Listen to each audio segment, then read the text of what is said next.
Questa idea nasce sulla spinta del nostro club, il primo club in Italia delle Frecce Tricolori, dedicato appunto a questa grande pattuglia acrobatica.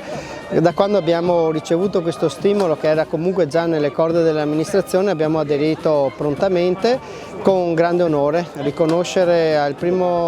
alla pattuglia acrobatica questo titolo per noi è un orgoglio, è una testimonianza di vicinanza a una delle eccellenze italiane, per cui il Consiglio Comunale all'unanimità si è espresso per questo titolo e siamo felicissimi che oggi si sia arrivati a questo obiettivo. L'occasione è stata proverbiale, nel senso che abbiamo coniugato due momenti: quella di creare un monumento che proprio ricordasse anche le Frecce Tricolori e in qualche maniera testimoniasse anche tutto l'amore e il lavoro che in questi 35 anni sono stati svolti a sostegno della pattuglia acrobatica da parte dei pieveggini,